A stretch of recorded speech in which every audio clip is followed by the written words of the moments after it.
By the end of this video, you're going to have no problem at all simplifying exponents, and in about 30 seconds, here's how this video is going to help with that. So we're going to start off with some exponent basics. So we'll talk about what to do when we have common bases being multiplied, when they're being divided, when we have something being taken to a power, what do we do there?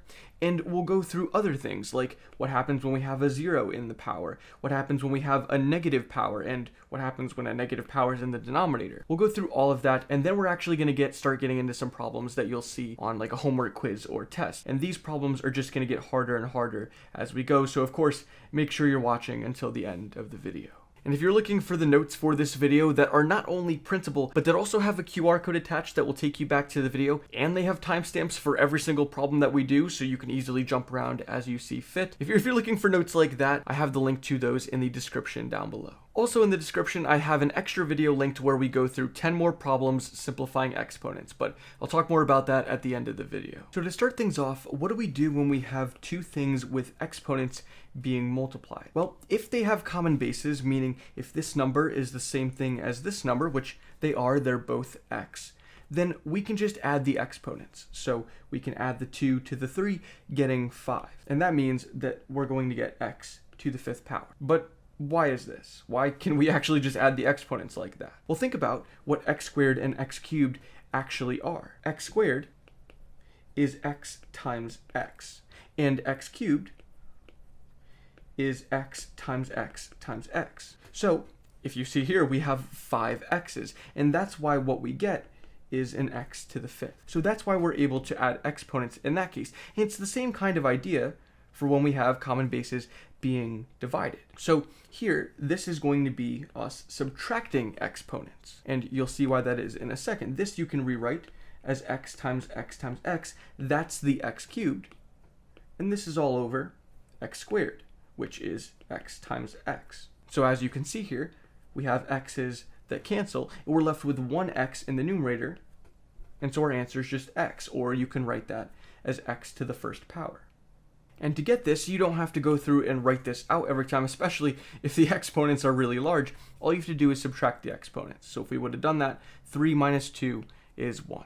And that's how we can get our answer. Now, this will not work if you don't have common bases. If this number here is different from this number, then you can't simplify like that. Like if we had x cubed over y squared. Now, if we expand the same way we just did here, this is going to be x times x times x over a y times y. That's what y squared is. It's y times y.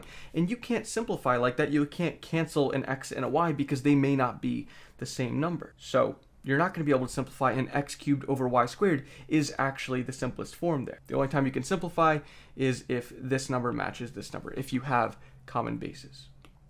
So now that we figured that out, we can move on to the next example here, which is where we have some little expression here being raised to another power. In this case, we're going to multiply the exponents, and we're going to get x to the 3 times 3, which is x to the 9. And let me show you why that is. X cubed to the 3rd power, let's think about what that is.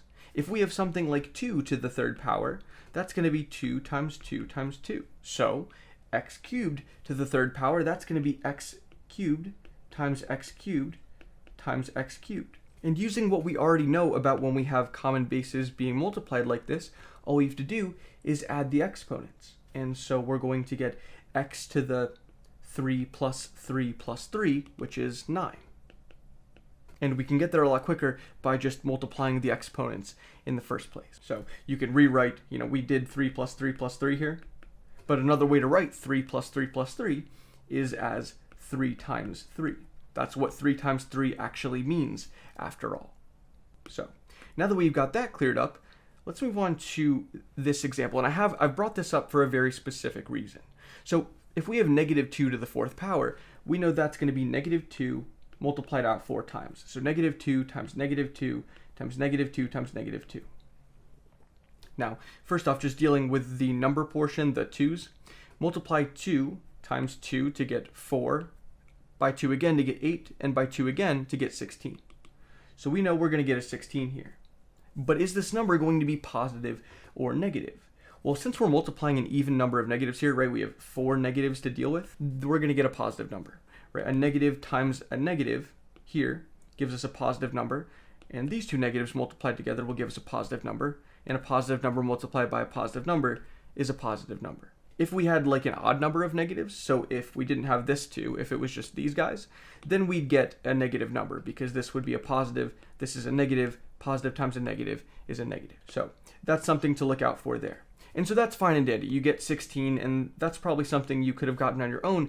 But what about if we don't have those parentheses? Well, if we don't have those parentheses there and it's just negative 2 to the 4th power, we get a different answer. And that's because you have to think about PEMDAS. Here, we don't have parentheses, and we just have an exponent and we have multiplication. And let me talk about what I mean there. The exponent's obvious. That's going to be the 4 there in the exponent. The multiplication is this negative, because that's what a negative is after all. You can think about this negative as being a negative 1 times 2 to the 4th. Right? You can think about negative 2 as being a negative 1 times a positive 2. And so this negative here is really just being like multiplied on. And so you're not going to get to apply that negative until after you take care of the exponent. Here, that wasn't the same thing because the thing that you were taking to a power was negative 2 itself. That's the thing that you were multiplying out. That's not the same thing when we have just negative 2 to the 4th power without the parentheses. So it's going to be negative and then 2 multiplied out 4 times. So here we're going to get a negative, and then we already talked about this, 2 to the 4th power is 16. So these two things are different. Now moving on to when we have a 0 in the power. Now whenever you have a 0 in the power, what you get is 1. So 2 to the 0 is 1, 3 to the 0 is 1, 1,000 to the 0 is 1. But often you won't get really an explanation for why that is. Why is something to the 0 power equal to 1? Well, let me explain. I'm just going to create a little diagram here, and I'm going to talk about 2 to the 3rd power, 2 squared, 2 to the 1st, and then we'll get to 2 to the 0. So 2 to the 1st we know is 2. 2 squared is 2 times 2, so that is 4. 2 cubed is 2 times 2 times 2, so that's 8. And notice that if we want to go down this way, we want to go from 2 cubed to 2 squared, we divide by 2, because 8 divided by 2 is 4. And that should make sense because 2 squared has 1 less 2 being multiplied than 2 cubed does. If we want to get from 2 squared to 2 to the 1st power, we want to get from 4 to 2, again, we can divide by 2, and we can keep doing that. So if we divide by 2 again, you would expect us to arrive at 2 to the 0 power. Well, what's 2 divided by 2? That's 1. And it's the same exact thing if you did 3 squared, 3 to the 1st power, and 3 to the 0 power. It's the same for any number. So 3 squared is 9, 3 to the 1st is 3. You get there by dividing by 3. Divide by 3 again, and you're just dividing that number by itself, and you get 1. That's the reason why anything to the 0 power is 1. So hopefully that makes a little bit more sense now. And I'm going to bring this down actually for the next example that we're going to do, because this idea extends to negative exponents. Because often you're taught, okay, well, if we have a negative exponent, we can think about this as x to the negative 4 over 1. And the negative exponent is going to make this thing flip sides. So you can rewrite this as 1 over x to the 4th. And that's true. That's all you have to do when you see a negative exponent. But why? Why is that what you have to do? I can keep explaining here. Let's keep going here and expand to negative exponents. If I divide by 2 again, I'm going to get a 1 over 2. Divide by 2 once more, and I will get a 1 over 2 times 2. If you divide by 2 again, you're going to add, or you're going to multiply another 2 into the denominator. And 2 to the negative 3, divide by 2 again, and you'd get 1 over 2 times 2 times 2. Notice that when we do that, this thing is a 1 over 2 to the 1st power. This is a 1 over 2 squared. This is a 1 over 2 to the 3rd power. And so if you have something like 2 to the negative 5th, that's going to be 1 over 2 to the 5th. It's the exact same pattern. Here's a really nice way to think about it that I learned actually from Tik Tok. What you can do if you see something like 2 to the negative 5th, think about it as being over 1. And then you have a numerator and a denominator. Think of those as being two separate teams. And if anything with a negative exponent is not happy on their team and they want to switch teams. And when they do, they're happy. So that means anything in the numerator with a negative exponent is going to go to the denominator. So our new fraction has a 2 to the 5th in the denominator, and there's nothing left in the numerator, so we just put a 1. And like I said, when they switch teams, they're happy now, so their exponent is going to be positive. And so that's how you get rid of negative exponents. So let's apply that exact same knowledge to problem 7. Problem 7 has a negative exponent, but this time it's in the denominator. And that's fine. Remember, the numerator and the denominator, they're two separate teams. Negative exponents are not happy with their team. They want to change teams. And so our new fraction is going to have this guy up in the numerator, and now we just make the exponent positive. And there's nothing left in the numerators or in the denominator, so we just put a 1. And so we get x cubed. It's that simple. So now what happens when we have something with multiple pieces inside? Here we have a 6 and we have an x to the 4th, and that's all being squared. Well, it's going to be a combination of things that we've already learned. First off, this exponent here is going to get distributed through. So this is going to be the same thing as 6 squared times a x to the 4th squared. You're going to be able to distribute through the exponent like that. And that might be a little bit nerve-wracking to you because there's times where you can't do that. The only times you can is when you have two things being multiplied or divided inside that power. You are not able to distribute through that power if you have something like 6 plus x to the 4th squared or 6 minus x to the 4th squared. This is not the same thing as 6 squared plus x to the 4th squared, and this is not the same thing as 6 squared minus x to the 4th squared. You can only do that again when the two things inside the power, or however many things you have inside the power, are being multiplied or divided. And I'll show you why that is too, because 6x to the 4th squared can be rewritten as 6x to the 4th times 6x to the 4th. That's what it means to square something. It's to multiply it twice. And you can rewrite this. You have a 6 times 6 right here. That's 6 squared. You have 2x to the 4th being multiplied here. That is an x to the 4th squared. So that's why you're able to distribute through the exponent like that. So with that in mind, let's use that to solve this problem. So this is going to be 6 squared, which is 36. And then we have x to the 4th squared. Remember, when we have an expression like this taken to a power, we multiply the powers. So we're going to have 4 times 2, which is 8. And that gives us 36 times x to the 8, and that's our answer. So now we can move on to problem 9 here. See, you can start to see things are getting a little bit more messy as we go. These are going to keep getting harder too. We'll start dealing with fractions in a moment. But here, for when we have two expressions being multiplied here like this, with, they have a bunch of different variables here, they have numbers, we can just multiply the common pieces. So we can do 5 times 4, and that's 20. We'll move on to the x's. We'll multiply x squared by x to the 0. And of course, x to the 0 is just 1, but we can also think about it like x squared times x to the 0, we just add the exponents. So we're going to get x to the 2 plus 0, that's a 2. And then we have y to the, we have a 3 plus a negative 2. 3 plus negative 2 is the exact same thing as saying 3 minus 2. It's just 1. So we're going to get a y to the first power, or we can just write that as y. And that's good enough of an answer for us. Moving on here to problem 10, now we have all of this stuff being taken to a negative power.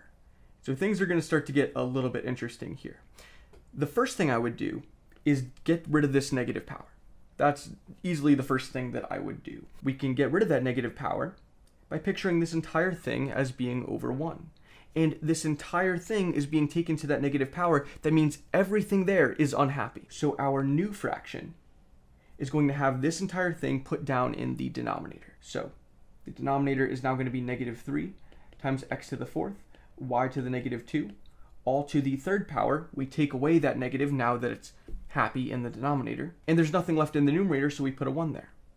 And now what we can do is we can cube each of these pieces. Everything in here is being multiplied, so we're able to just distribute through that exponent. Remember, we wouldn't be able to do that if the things inside the parentheses were being added or something. That we could not do, like 3 cubed plus x to the 4th cubed. And we talked about why we can even do this in the first place in, I believe it was problem 7 or 8 or something like that. So we have negative 3 cubed to start off with. And what is negative 3 cubed? Let's think about that. Negative 3 cubed is going to be negative 3 times negative 3 times negative 3. And that is negative 27. So that's what's going to go here. Then we have x to the 4th cubed. And when we have something with a power being taken to another power, we multiply the powers. So this is x to the 12th. And then we have y to the negative 2 cubed. Again, something with a power being taken to another power. We multiply the powers. Negative 2 times 3 is negative 6. So this is y to the negative 6. But we're not yet done here, because for this thing to be fully simplified, we can't have negatives in the exponent. And here we have a y to the negative 6.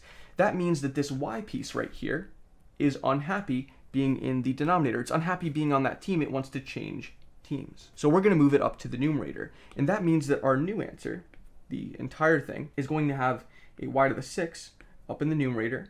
Remember, we take the negative away now that it's happy. And in the denominator, we get a negative 27 x to the 12th.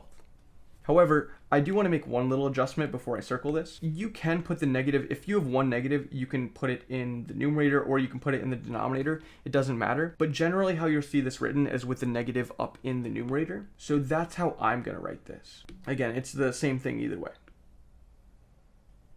So now that we've talked about this, let's move on to our last two problems. And they're going to both involve division. So this first one is just going to be a straight up division. And the one after that is going to be division that also is now being raised to an entire power outside. So that one's going to be a little bit nastier, but this first one is really nothing to bat an eye at. It's the same exact process as when we multiply two things. We can just multiply the numbers, multiply the x's, multiply the y's, and we do that all separately.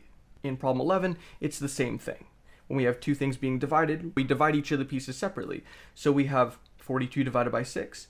That is 7, since 6 times 7 is 42. Then we have x cubed divided by x. Now, when we see that just the x there, that's an x to the first power. So we can subtract the powers. 3 minus 1 is 2. So this is going to be an x squared. Then we have a y to the negative 7 divided by y to the negative 4. And negative 7 minus negative 4 is what? Well, if you have two negatives here, you can make them both positive. So this is a negative 3. You can write this as y to the negative 3. And you'll already see, since that y is to a negative power, it's unhappy, it's going to have to change sides. So we're actually going to end up putting it into the denominator later in the problem. But we have to finish up here. We have a z squared divided by z to the negative 3. 2 minus a negative 3 is going to be 5. Since there's two negatives again, you can add. So we get a z to the 5th power. And yes, that's how I write my z's. I write them cursive, and I don't want to talk about it. It's just really nice to me, okay? I don't know why I don't write my z's like this anymore. It's weird.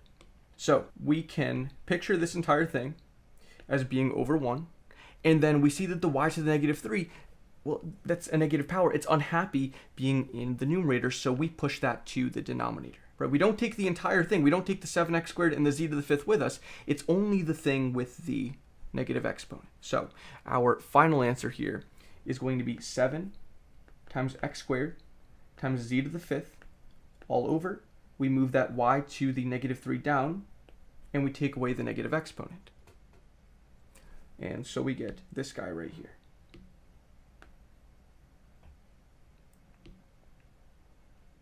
Now moving on to our last problem for this video, this guy is an entire fraction being taken to the negative 3rd power. Now my strategy for this problem would be, before we even start getting into that negative exponent that's lurking out there, I would just simplify what's inside the parentheses first. And we can do that pretty quickly. The 2 and the 3, those aren't going to simplify to some nice number like before when we had a 42 divided by 6 that was just 7. So we're going to have to leave that as a 2 and a 3. Then we have x to the negative 12 divided by x to the negative 4. And that is going to be a negative 12 minus a negative 4. We're going to subtract those exponents because they're being divided. So that's going to be negative 12 plus 4, which is a negative 8. So we're going to get x to the negative 8 here. And then we have a y to the fourth divided by y to the negative 2. So we're going to have a 4 minus negative 2 as the exponent for our y. And that's going to be a 6. So here we're going to get a y to the 6th power. So since we've now simplified what's inside here, it cleans it up a little bit, and it's a little bit easier now to deal with the negative third power. We don't have to put each of these pieces to a third power and start doing a bunch of multiplication here. And then on top of that, then we have to do all the subtraction of exponents and everything. So this thing isn't fully simplified yet. It's getting close, but we still have a negative exponent on the inside here. And so I'm going to deal with that first, again, before we start dealing with the outside here. So since this x has a negative exponent, it's unhappy with the team it's on, it wants to go and switch teams, which means it wants to go to the denominator in this case. So we can rewrite this as a 2 times y to the 6th divided by 3 times, we'll put that x to the 8th in the denominator, and we remove the negative on the exponent.